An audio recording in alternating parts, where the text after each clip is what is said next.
Parte 5. Cuestiones bíblicas. Cuestión 68. ¿Qué diferencia hay entre el temor a Dios y el temor al demonio? No temáis a los que matan el cuerpo, pero al alma no pueden matarla. Temed más bien al que puede destruir el alma y cuerpo en la gehenna. Mateo capítulo 10, versículo 28. Este versículo es de una complejidad extraordinaria a pesar de su aparente sencillez. La gran pregunta que subyace es: ¿a quién hay que temer? En una primera lectura parece que lo que afirma es que habría que temer al demonio. El mensaje del versículo sería: no temáis a los hombres, no temáis a los que os pueden hacer mal en esta vida, sino temed al demonio, es decir, temed al que os puede hacer mal para la otra vida. La enseñanza sería que no debemos preocuparnos por los males de esta vida, sino por los de la futura y perpetua. Esta lectura estoy seguro que es la que ha sido la más frecuente y popular a lo largo de la historia. Y no es errónea. La enseñanza que transmite es clara y sencilla. Si es cierto que nos preocupamos por los que nos provocan males en este mundo, mucho más nos deberíamos preocupar por el que busca nuestro mal eterno. Pero creo que hay un sentido mucho más profundo en el versículo. Y el mensaje más sutil es que nadie nos puede arrojar al infierno sino Dios. Ni hombres ni demonios, solo Dios es juez. Solo Él puede enviarnos allí. De ahí que lo que nos dice el versículo es que si vivimos en este mundo para la eternidad, no hay razón para temer a nadie, solo al juez eterno. El versículo, por tanto, sería una incitación al santo temor de Dios. El temor al demonio es por los males que nos pueda causar en la vida material, enfermedades, desgracias, o en la vida espiritual, hacernos pecar o condenarnos. Pero tales males no están en su mano. Las desgracias y enfermedades solo nos sucederán si Dios lo permite. El pecado y la condenación solo si nosotros queremos. Luego el temor al demonio no tiene sentido, pues todo está en las manos de Dios. El temor al demonio está, por tanto, teológicamente infundado. No tiene sentido. Con Dios no hay razón para temer al demonio. Ser creyente y temer al demonio supone una contradicción.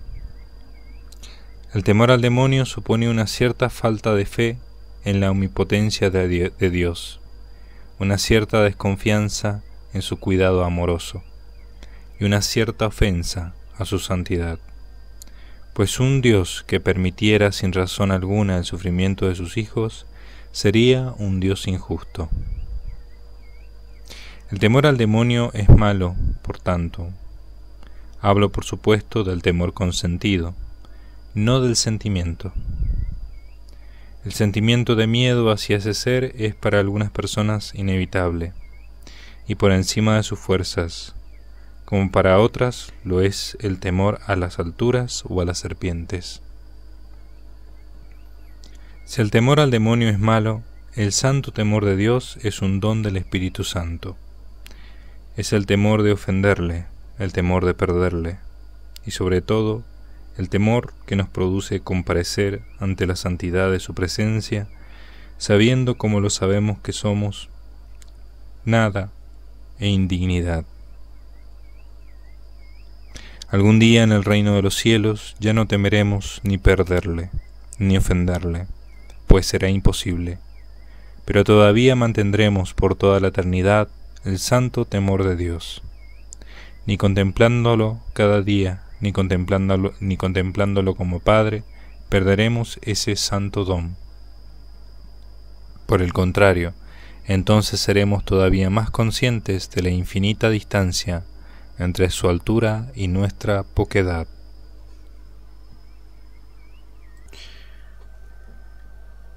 Este don de Dios nos lleva a estar más agradecidos por permitirnos estar ante Él sin merecerlo.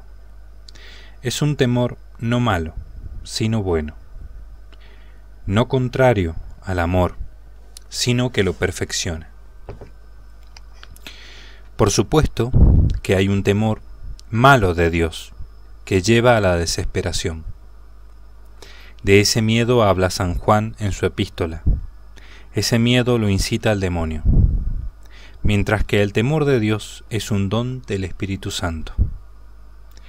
De ahí que ese maravilloso y profundo versículo del capítulo 10 de Mateo es como si nos dijera: no deberíais temer a nada ni a nadie. Pero si teméis porque sois débiles, temed lo que provoca males eternos, y no los males de este mundo. Pero las mismas palabras, exactamente las mismas, que nos dicen eso, nos dicen al mismo tiempo: pero en realidad temed solo a Dios, que es juez de la eternidad. Si se ve, es un versículo con dos piezas internas que parecen contradictorias, pero que forman un rompecabezas que encaja del modo más inteligente posible. Cuestión 69. ¿Qué orden siguen las tres tentaciones que sufrió Jesús en el desierto? Todo el mundo conoce las tentaciones que Satán hizo a Jesús en el desierto. La tentación de los panes, de los reinos, de ser reconocido. Ahora bien, ¿por qué le tienta a que le adore cuando no ha logrado siquiera que acepte la tentación de que quebrantara el ayuno? ¿Y por qué finalmente le tienta a que se tire del pináculo del templo? Si ha despreciado la gloria del mundo entero, ¿por qué la última tentación es de menor cuantía? A primera vista parecería lógico que la tentación comenzara por el pecado más grande, y al no conseguirlo, que Satán le tentara con pecados cada vez menores, de menor malicia. Si una llave no entra por una cerradura, se intenta con otra más pequeña. ¿Qué lógica siguen esas tentaciones? Parecería más razonable que le tentara con la idolatría primero, y al no conseguirlo, que le tentará con algo intermedio, y finalmente con lo que ni siquiera es pecado venial, como era el romper un ayuno voluntario. Pero esta primera impresión de que se trata de una sucesión ilógica de tentaciones es una falsa impresión. La sucesión de ataque sigue una lógica más sutil. Sigue el orden de tentaciones que sufre un alma que se decide a llevar una vida espiritual. Por eso hay un gran simbolismo en estas tres tentaciones.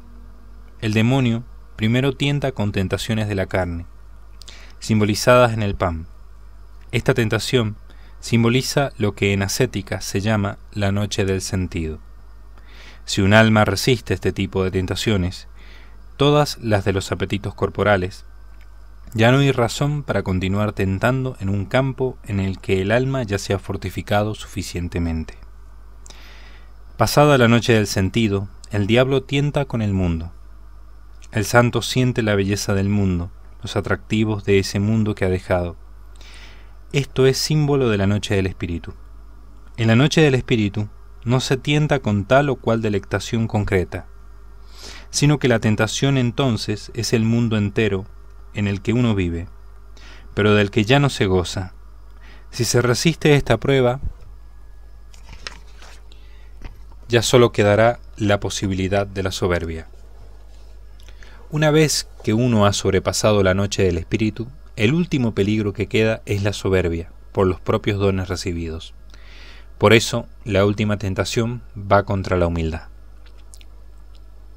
Las tres tentaciones son símbolo de las fases de las tentaciones de la vida espiritual. A ello hay que añadir que concretamente las que el diablo le hizo a Jesús fueron especialmente sutiles. Se le tienta primero no al pecado, sino a la imperfección, es decir, a dejar de hacer un bien. Después le tienta con el bien espiritual de los pueblos. Es como si le dijera: Haz un signo de reconocimiento hacia mí, que soy soberbio, y en pago me pongo a tu lado. Solo te pido un signo de reconocimiento, y te ayudaré en tu tarea de salvar almas. ¿Es que no eres humilde? ¿Es que no eres capaz de anonadarte un poco más por el bien eterno de las almas? La segunda tentación, como se ve, también admite un sentido tremendamente espiritual. No se le pedía a Jesús que dejara de ser Dios, solo se le pedía el sacrificio de humillarse un poco. ¿El justo, que había hecho tantos sacrificios por las almas, no podría ser uno más?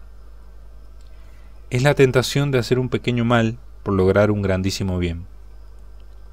La tercera tentación es la de la soberbia, la de no ocultarse, la de ser reconocido públicamente. Era prescindir del hecho de que es Dios en el momento que Él determina, el que ensalza a sus servidores. Pero aunque Dios determine ese momento y esa hora, ¿por qué no adelantar ese momento? ¿Por qué permanecer en la oscuridad cuando se puede hacer tanto bien saliendo a la luz de un modo glorioso y espectacular? La tercera tentación, como se ve, es la más compleja de todas. Cuestión 70. ¿Qué son los 1000 años en los que estará encadenado el diablo? Lo encadenó, al diablo, para 1000 años, para que no engañe más a las naciones hasta que se cumplan 1000 años. Después de eso, tiene que quedar suelto un poco de tiempo. Apocalipsis capítulo 20, versículos 2 al 3. ¿Pueden ser esos 1000 años símbolo de la eternidad de la condena del diablo? No, pues el texto que sigue dice que después de ese encadenamiento será dejado suelto por un poco de tiempo. En mi opinión, ese periodo de 1000 años son un símbolo del tiempo que transcurre entre el final de las persecuciones que sufrió la Iglesia en su comienzo hasta las persecuciones del fin de los tiempos. Esto es, desde el final de las persecuciones romanas hasta las que comenzarán tras la gran apostasía.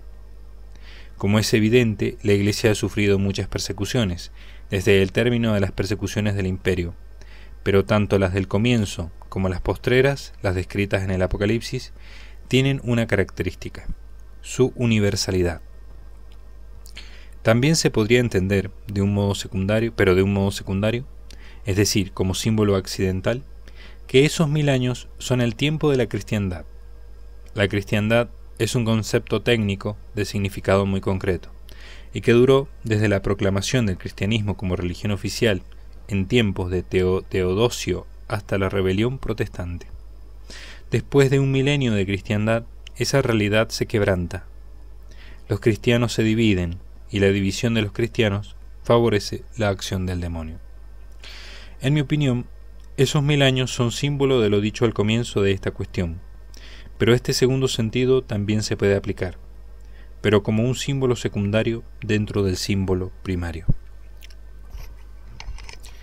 Cuestión 71.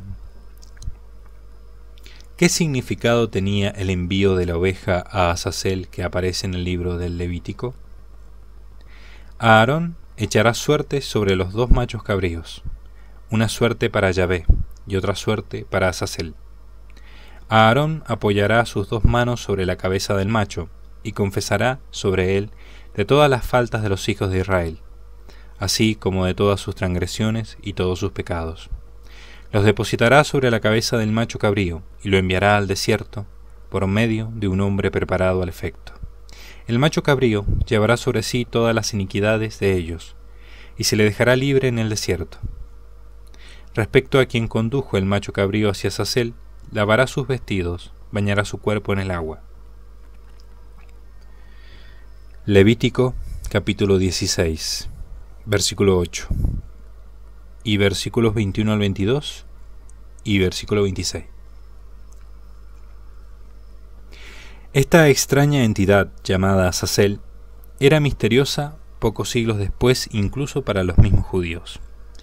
Ni se conoce con certeza ni el origen etimológico de la palabra, ni vuelve a aparecer tal nombre en toda la Biblia. Pero hubo una conciencia constante entre los judíos de que lo que estaba hablando allí era de un espíritu de carácter maligno. Esto se ve porque el texto deja claro que Azazel es el opuesto a aquel a quien se ofrece el cordero del sacrificio en la tienda de la reunión.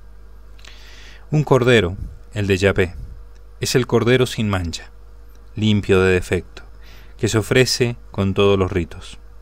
Y el otro es un cordero con todos los pecados que se abandona. El sentido de este rito del Levítico es que el cordero de Azazel porta todos los pecados del pueblo elegido, porta el mal de Israel, el sacrificio inmaculado para Yahvé, la oveja portadora de la iniquidad para Azazel.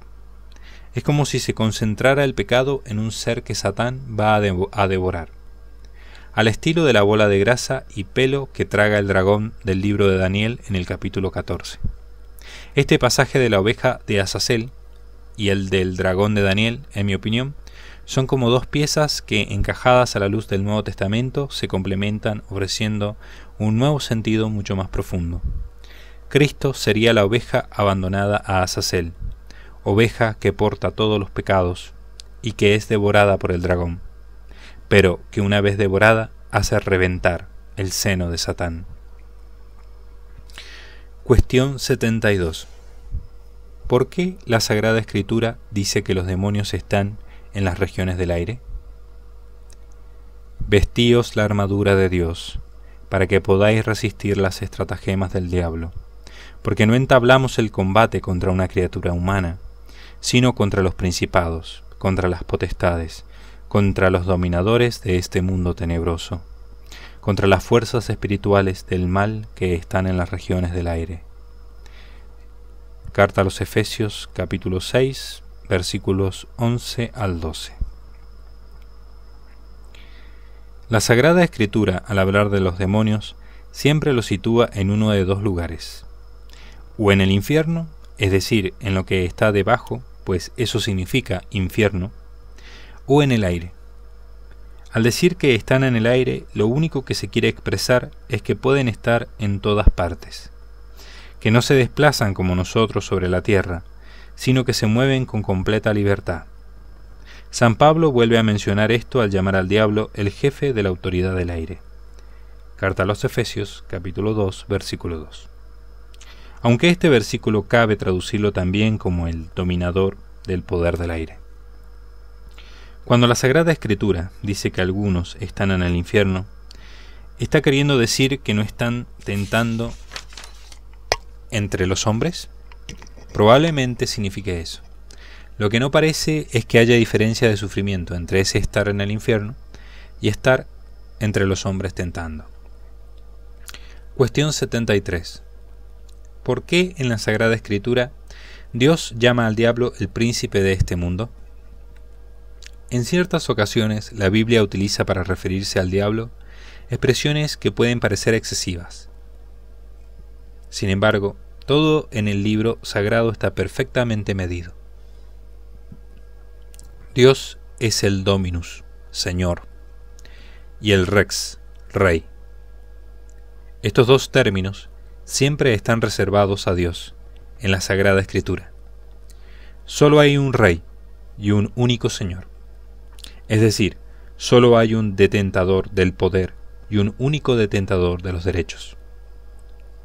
Dios es el Rex, mientras que el diablo es el Princeps. Esta palabra, Princeps, en latín, significa el que ocupa el primer lugar, el primero, el más importante, el más principal.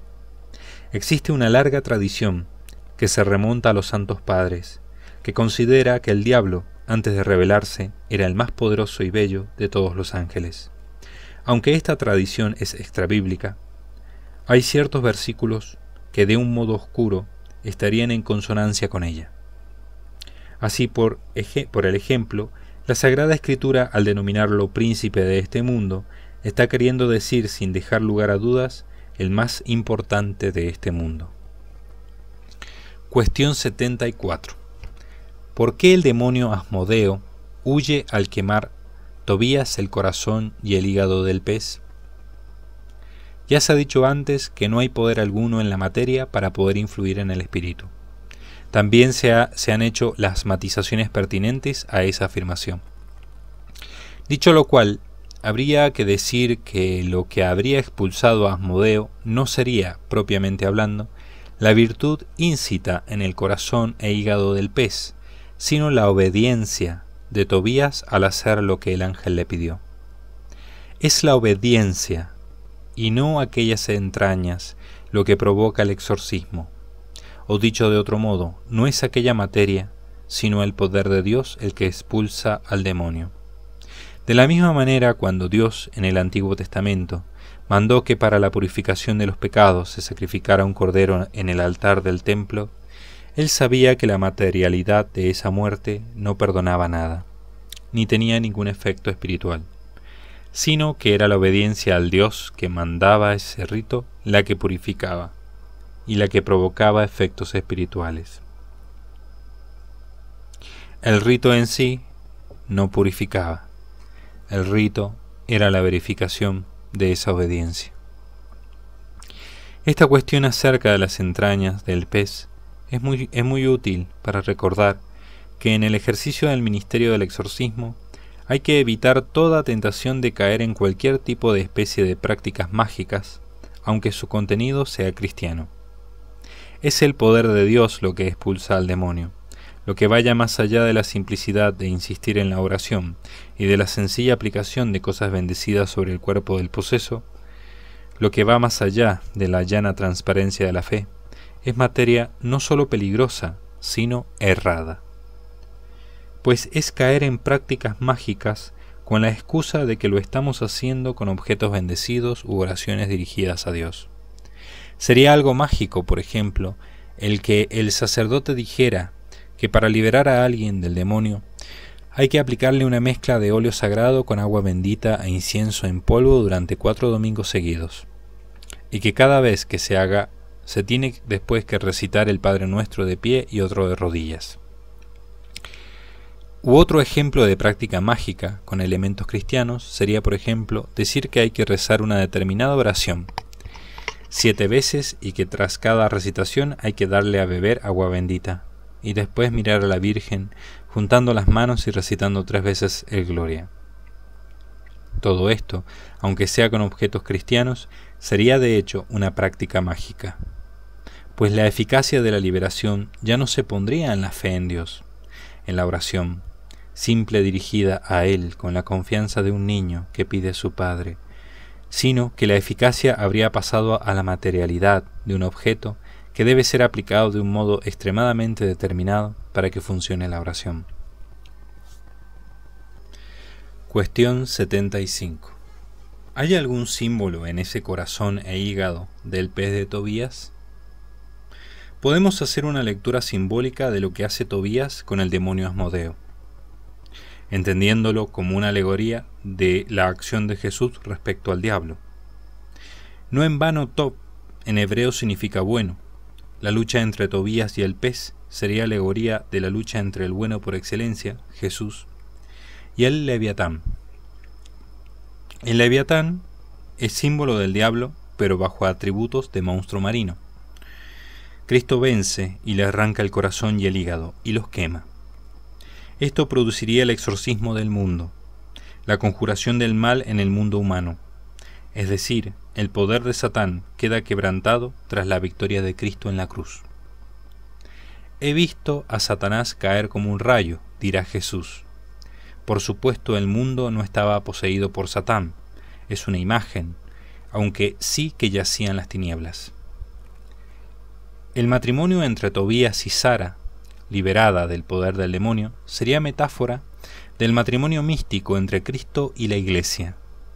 La recuperación de la vista del padre de Tobías sería símbolo de visión espiritual recuperada. Visión perdida con el pecado. El signo mesiánico de la visión de los ciegos se produce ya en el libro de Tobías con la hiel del hígado del pez derrotado. La hiel es símbolo del sufrimiento redentor. El sufrimiento de Cristo nos ha devuelto la vista, pero para obtener esa hiel que nos produce la salvación, fue precisa esa lucha con el Leviatán. La hiel, símbolo del sufrimiento de Cristo, aplicada por su misma mano, devuelve la vista a la humanidad, la vista que perdimos por la ceguera que nos produjo el príncipe de este mundo. Es interesante observar que la hiel amarga la produce el pez, símbolo del diablo. Él la produce y esa amargura la alberga en su seno. Pero esa misma hiel, símbolo del sufrimiento, en manos de Tobías, símbolo de Cristo, se transforma en medicina. Cristo transforma el sufrimiento en medicina de redención. También es curioso que en toda la Biblia solo se menciona una sola vez el hecho de salar un pez, y eso es en Tobías capítulo 6, versículo 5. ¿Qué símbolo hay en salar ese pez que personifica al Leviatán? Yo creo que eso es símbolo de la condenación eterna. El pescado salado ya no se corrompe, está muerto, completamente muerto, pero no se corrompe. Ese pez salado sería representación de la muerte eterna del Leviatán.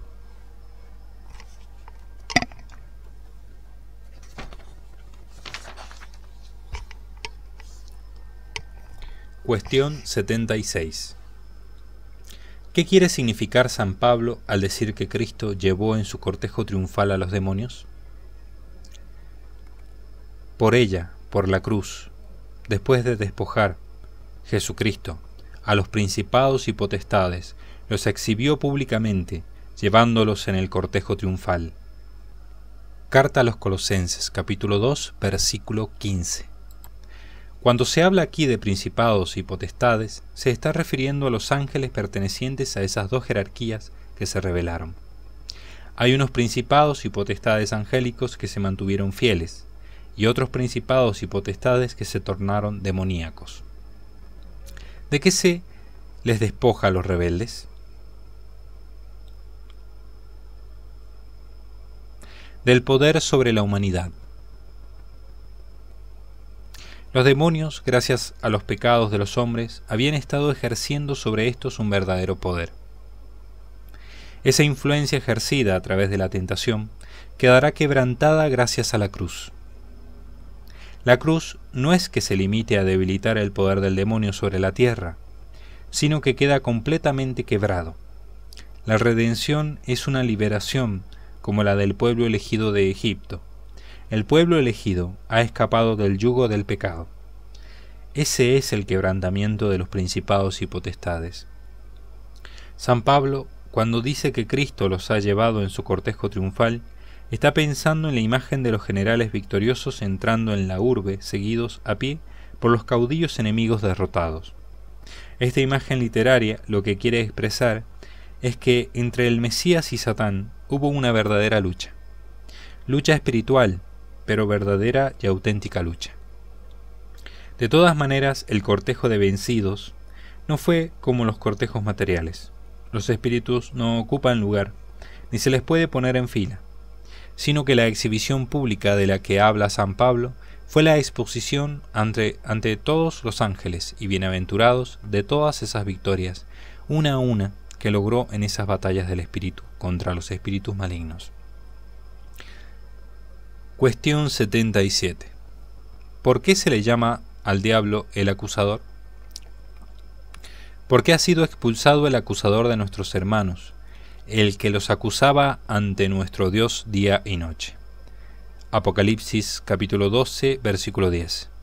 Satán se alegra cada vez que los hombres pecan, y no deja ninguna oportunidad de decirle a Dios que tal o cual alma ha caído. Satán cada vez que quiere hablar a su Creador solo tiene que dirigirse a Él. Dios escucha todo lo que se le dice. Es decir, conoce cualquier especie inteligible que procede de cualquier demonio. El demonio no tiene que ir a ningún lugar, pues Dios está en todas partes. Que Satán le recuerda a Dios los pecados que cometemos es lo que se quiere expresar cuando se dice que nos acusa. Este tipo de comunicación entre Dios y Satán viene reflejada tanto en el libro de Job, cuando ambos hablan, como en el libro de Zacarías. Zacarías capítulo 3, versículo 1. Satán lo único que desea con ello es recordar a Dios sus triunfos sobre nosotros. Tras el juicio final, ya no se cometerán más pecados, así que el diablo ya no podrá acusarnos de nada. Cuestión 78. ¿Conversan entre sí Dios y el diablo? En la cuestión anterior ha quedado claro que Satán sí que habla a veces con Dios para echarle en cara los pecados que cometemos. Pero eso no es una verdadera y auténtica conversación. ¿Se producen estas conversaciones? Aunque ambos son dos seres espirituales, y los seres espirituales, por su propia naturaleza, gustan de la comunicación entre sí, sin embargo, estas conversaciones no se producen. Y eso se debe a que por parte del diablo no hay ningún interés en comenzar una conversación con aquel a quien odia con todas sus fuerzas. Y por parte de Dios tampoco hay ningún interés en hablar con aquel que respira odio contra él continuamente. Dios tiene su dignidad y por eso no quiere conversar con el que le insulta y blasfema continuamente. No quiere conversar porque en realidad no hay nada que conversar. Cuestión 79. ¿Es lícito insultar a los demonios?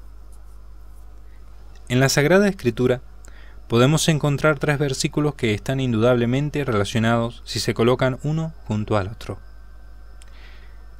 Dijo pues el ángel de Yahvé a Satán: Conténgate Yahvé, oh Satán, conténgate Yahvé, que ha escogido a Jerusalén. Zacarías capítulo 3, versículo 2. Sin embargo, estos visionarios maldicen a los seres gloriosos. El arcángel Miguel, por su parte, cuando altercando con el diablo discutía acerca del cuerpo de Moisés, no se atrevió a pronunciar una sentencia injuriosa, sino que dijo: que el Señor te reprenda. Judith, capítulo 1, versículo 9. Atrevidos, arrogantes, no tiemblan cuando maldicen a los seres gloriosos, mientras que los ángeles, que son superiores en fuerza y poder, no pronuncian contra ellos una sentencia injuriosa en presencia del Señor. Segunda de Pedro, capítulo 2, versículos 10 al 11.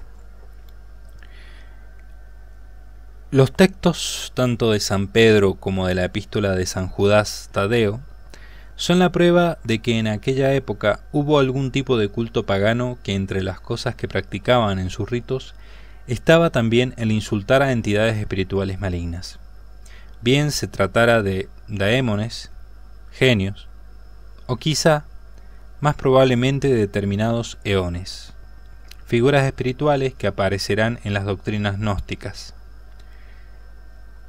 Los textos dejan claro que sólo insultaban a las entidades malignas.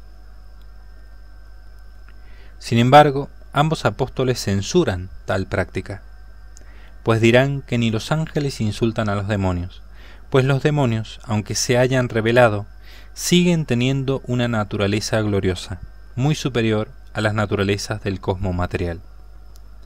Y por eso los ángeles no les insultan, no quieren insultar a seres que por su naturaleza suponen la cúspide de la creación de Dios.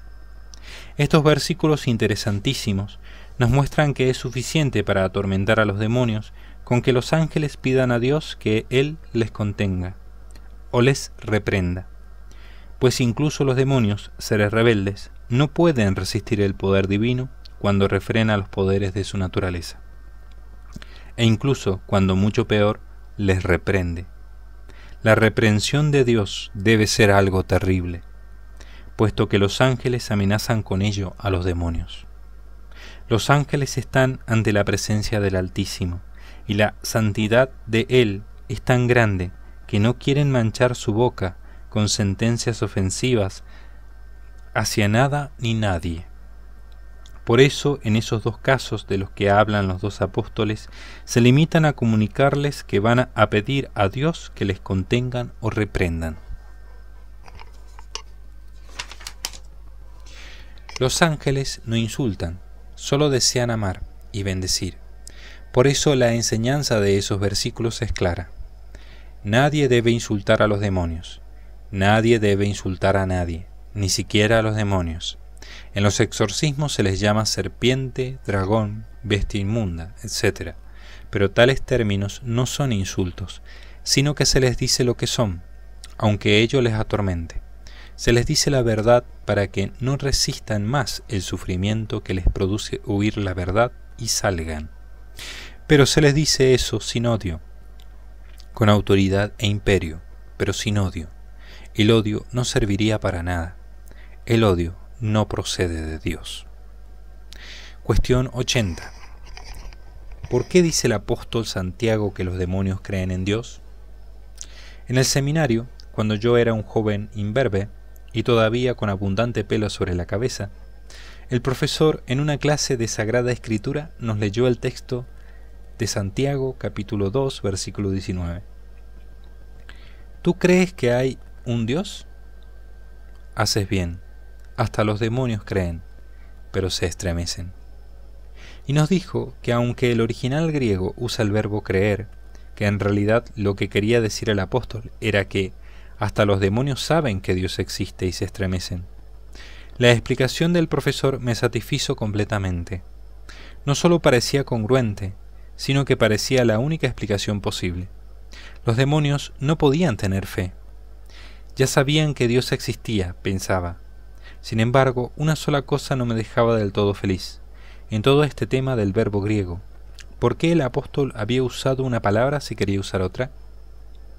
¿Por qué había usado el verbo creer, pudiendo usar perfectamente el verbo saber? El asunto quedó olvidado durante unos 15 años en mi memoria hasta que la conversación con un demonio en un exorcismo me dio la respuesta. Una respuesta que nunca se me hubiera ocurrido, aunque la hubiera pensado otros 15 años más. He buscado aquel diálogo con ese demonio, pero desafortunadamente no lo transcribí al acabar la sesión. Pero en esencia la respuesta a esta cuestión es la siguiente. Los demonios no ven a Dios. Saben que existe, pero no le ven. Con su inteligencia conocen que existe un ser espiritual que no es un espíritu más, sino la divinidad. Pero solo los bienaventurados ven su esencia. Los demonios le han escuchado, es decir, han tenido conocimiento de las especies inteligibles que les ha comunicado directamente. Han visto sus efectos, por ejemplo, la creación del cosmos, pero no han visto su esencia. Su inteligencia les dice que el creador, que el motor inmóvil, tiene que ser un ser infinito. Pero aunque conocen su existencia, no han visto lo que ven los bienaventurados. En ese sentido, se puede decir que ellos creen, aunque no hayan visto. Pero no es una fe sobrenatural, sino que ellos creen que existe lo que su inteligencia les dice que tiene que existir. Es creer que Él tiene que ser del modo que su inteligencia les dice que tiene que ser. Pondré un ejemplo de esta fe natural. Yo no tengo la menor duda, ni la más pequeña, de que el continente asiático existe, aunque nunca he estado en él, ni lo he visto. Lo creo con la sola inteligencia de un modo natural. Algo así sucede con los demonios. Así como creer que existe Asia no es un acto sobrenatural, así los demonios creen en Dios de un modo natural. Pero saber que existe y que tiene que existir y que no puede ser de otra manera, no les causa gozo, sino pesar. ¿Por qué dice el apóstol que se estremecen? Pues se estremecen por saber que existe esa felicidad y no la pueden gozar. Lo que les apena no es tanto el haber perdido a Dios, sino la felicidad de Dios. Tampoco han visto nunca esa felicidad, ni la han gozado, y sin embargo saben que existe. También se estremecen porque temen el castigo de Dios, le odian y temen que Dios actúe como ellos, de un modo vengativo ante ese odio, porque ellos todo lo ven según la deformación de su inteligencia. Cuestión 81. ¿Los hechos ocurridos en el libro de Job son históricos? Muchos afirman que el libro de Job se trata de una narración ficticia. Contra esta opinión están los datos concretos dados por el libro acerca de la región y tribu a la que pertenecía, además de la consideración continua del pueblo judío de que tal libro era histórico. No hay duda de que el gran argumento en contra de que sea un libro histórico radica en los desastres que provoca Satán contra el justo en el capítulo 1. Si leemos el texto, reconozco que resultan difíciles de creer. Pero si analizamos de nuevo el texto, veremos que todo lo que ocurre se reduce a que 1. Las reses fueron robadas. 2. Un rayo mata el ganado menor sin especificar número. 3. Un accidente posteriormente mata a sus hijos. Eso es todo. Tras lo cual Job cae enfermo. En mi misma parroquia he conocido casos de accidentes o malas noticias tan concatenados como estos que aparecen en la historia de Job. E incluso el caso de un rayo que mata a un rebaño entero podría parecer algo portentoso. Pero es algo que he conocido cerca de mi tierra. Allí en los ambientes ganaderos de los Pirineos, antes de conocer la historia de Job, sabía que un rayo puede matar un rebaño entero. Por tanto sostengo que los hechos del libro de Job son históricos, pues se nos dice el lugar geográfico donde sucedió y los detalles contenidos en él pueden ser perfectamente históricos. No hay detalles que nos fuercen a pensar que se trata de un texto sapiencial. Cuestión 82. ¿Por qué se dice que el Leviatán tiene varias cabezas? Si el Leviatán es solo uno, si es un único ser personal, ¿por qué en el Salmo 74, versículo 14, se dice: Tú despedazaste las cabezas del Leviatán? De manera semejante a como el sumo pontífice es la cabeza visible de la Iglesia, y así como cada papa es una persona, y cada uno a su vez es cabeza de la Iglesia. De un modo parecido también, hay personajes a lo largo de la historia que son como cabezas visibles y manifiestas de la iniquidad y poder de Satán. Sin dificultad podemos ir rastreando la historia y encontrando esas cabezas. Antíoco, Epífanes, Nerón, Diocleciano, Napoleón, Hitler, Stalin, Pol Pot. Pero si en cada momento la Iglesia tiene una sola cabeza, el mal, la iniquidad, pueden tener varias cabezas simultáneas. La Iglesia forma un cuerpo místico, el mal no. El bien es orden, unidad, el mal es desorden, dispersión. Cuestión 83. ¿Por qué aparecen con más frecuencia Satanás en el Nuevo Testamento que en el Antiguo? El término Satán aparece 18 veces en el Antiguo Testamento. En el Nuevo Testamento Satán aparece 35 veces y diablo 36 veces. El término demonio aparece 21 veces en el Nuevo, mientras que en el Antiguo Testamento los términos equivalentes a demonio, Seirim, Lilith, etc., muchas veces menos. El Nuevo Testamento es mucho menos extenso y sin embargo aparecen más veces los demonios.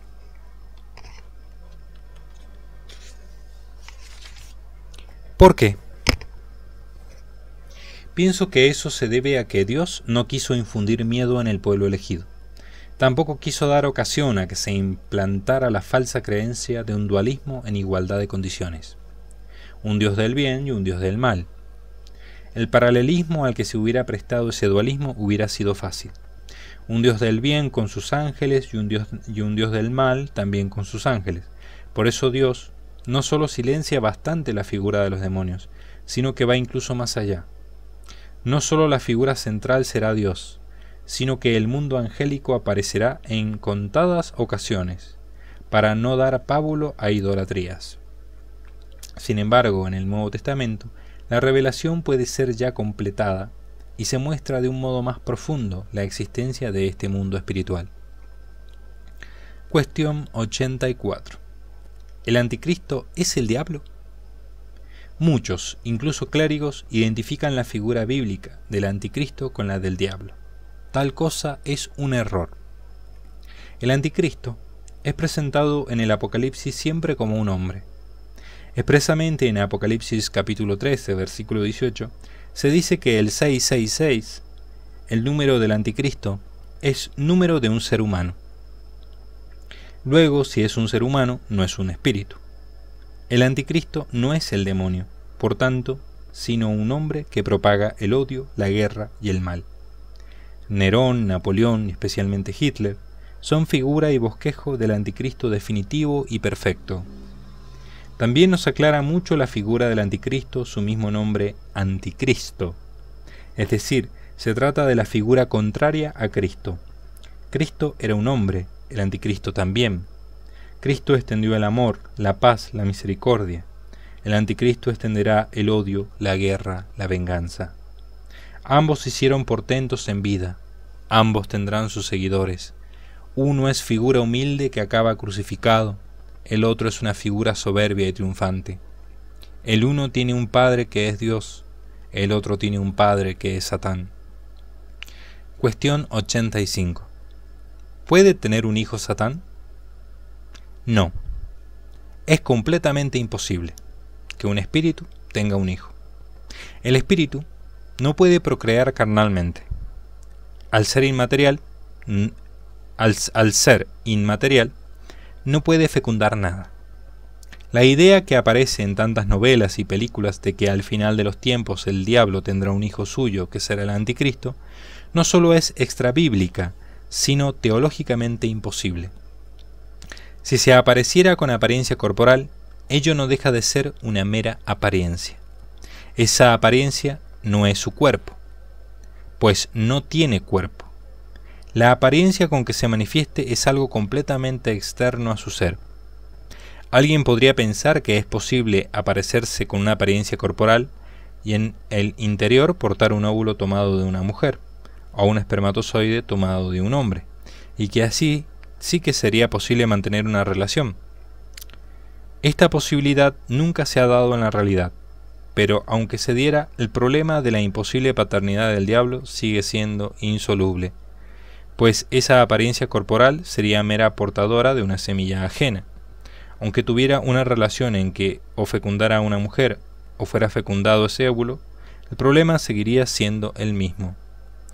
Él solo ha sido portador de aquel óvulo ajeno o aquel espermatozoide ajeno. Se mire como se mire, el diablo no puede tener un hijo. Cuestión 86. ¿Cabe una paternidad espiritual del diablo? Sí. El único modo de paternidad posible para el diablo es la paternidad espiritual. Es decir, del mismo modo que el que hace las obras de Dios acaba pareciéndose cada vez más a su Padre Dios, así también el que hace las obras de la iniquidad paulatinamente se va pareciendo más a él.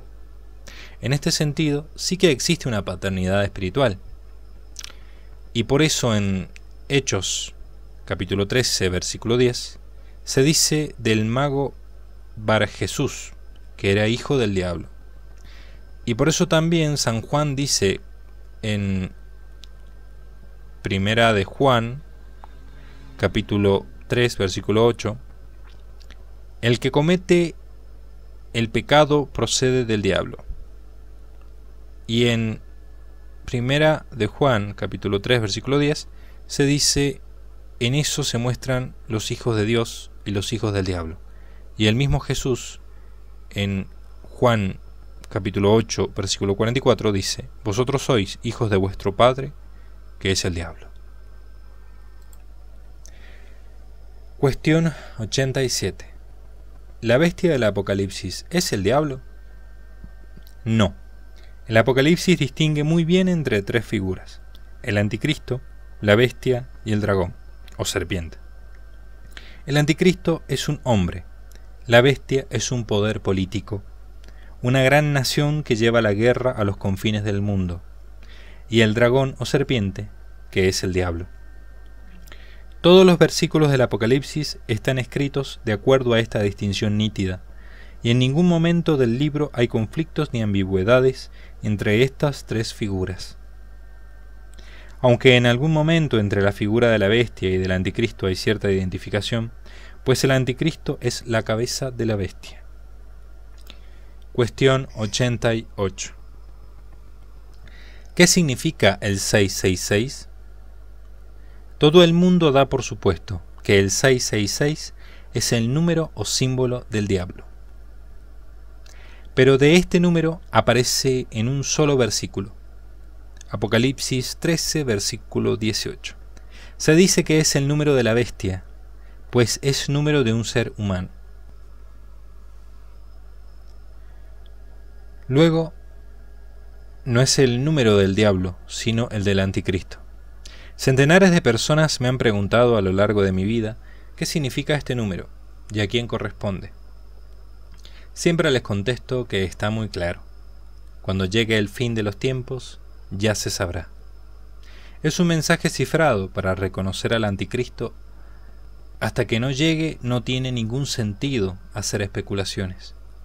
Esta profecía es como algunas profecías del Antiguo Testamento respecto al Mesías. Profecías que resultaban completamente incomprensibles ante eventum, pero post eventum quedan perfectamente claras e iluminadas. Pero el número se da como signo para reconocerle, de manera que cuando llegue quedará claro el sentido de la profecía.